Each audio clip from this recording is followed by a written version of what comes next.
Welcome back to A Heart for Home Education. My name is America, mother to three, homeschooling in a Charlotte Mason and classical way. Today we're going to be talking about the skill-based content I have chosen for my year 4 or 3rd grade student for next year, including things like math and language arts.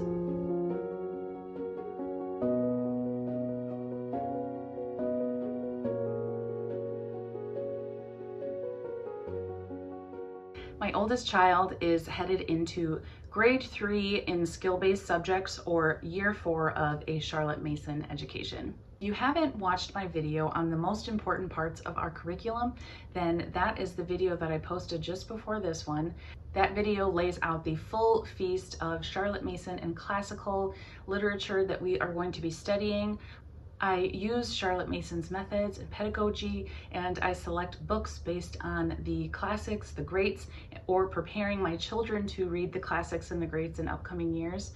So that is the main part of our curriculum. The skill-based subjects are just kind of the things that we must do to master this grammar phase of education.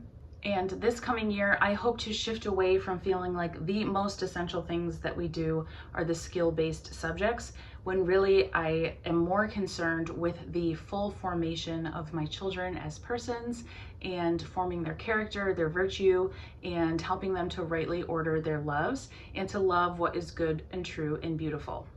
So all of that applies in our skill-based subjects because God created this world and he created math to make sense, and he created arithmetic to make sense, and geometry, and he created words so that we can communicate to others about him and communicate in loving ways and read his word and receive his word and receive knowledge from those wiser before us. So all of these areas of study have value and have purpose, and I hope to encourage my children to love these subjects. So when I am selecting skill-based subjects, I go about it in a slightly different way than when I am choosing my core literature for our studies. I, of course, want it ultimately to be the best fit for me as the teacher and for my students and the way that they learn. And then hopefully I can find something that is in the Charlotte Mason or classical vein, but I prioritize the way that my children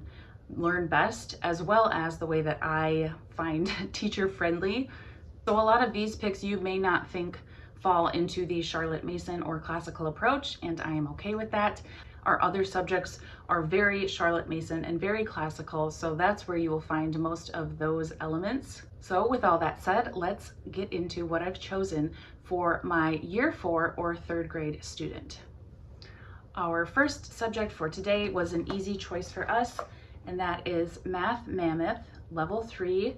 We started using Math Mammoth last year, and it was an excellent fit for both myself and my son. This is an excellent program that really works from conceptual to pictorial to an abstract approach to math. It strongly emphasizes the conceptual, the procedural part of math. It is mastery based, and my 3rd grader loves to just get to the point and get his work done, and this fits the bill. I love that there is no teacher's manual. I can teach my son just right from this book, and we also don't need any manipulatives. My son actually does not like manipulatives, so he much prefers just seeing the manipulatives in the book.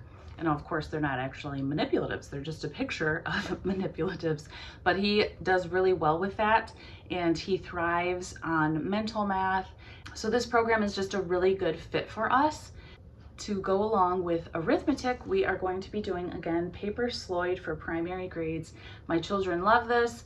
Every time I get this out, they are thrilled and have a blast making all of these projects. So this will be a good addition. So this will give us that geometry element for this year. For language arts, we will be finishing up anything that we haven't finished up in Alpha Phonics, or just brushing up on some of these rules, phonics rules, but we are sticking with this program. My husband's mother, she homeschooled my husband and his siblings, and she gave me this Bob's Merrill Readers by Baker & Baker. I have never heard of these. They remind me of McGuffey's, but we've liked the stories in here, very similar to this. So we will be continuing on with these for as long as needed. For spelling, we will be using All About Spelling Level 2. This is the old version. I received a lot of comments on whatever video I talked about All About Spelling, about how much I loved their program, but I had sort of ditched all of the games and activities and just used their approach to teaching spelling. And like I said, my son really loves to just get to the point and do his work. He doesn't need all of the games and frills. He loves games, but he wants like a true game. He doesn't want it to be attached to school, and I can respect that. So we play a lot of games outside of school, but for school, he wants to just keep it to the work at hand. I went with this program because I really like the way that they segment the words. And because this is an older version, I got this, I think, for $10 on eBay. And I just really like the way that they approach the word lists and the different lists that they give you at a time. I originally thought I would use Spelling Power for this coming up year, but when I received it, I realized that I did not like the way that they organized their lists. They were all over the place, words from several different families, and so I just didn't even look beyond that. I'm sure they teach it in a good way. It comes highly recommended, but my brain aligns more with All About Spelling. Up next for handwriting, we are going to be using Danielian Handwriting. This is the 2nd grade book, so we will finish this up and then I will purchase the next book when we're ready, because we are already about 75% of the way through this book. And this is just for handwriting instruction.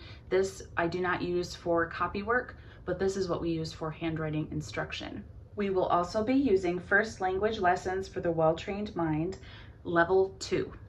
This is an excellent book to introduce your children to grammar. It also includes a lot of memory work, and it includes picture studies if you're interested in that. But we really enjoyed the Level 1 book that we used last year, and so I am hoping that this will be another excellent fit for us for this year.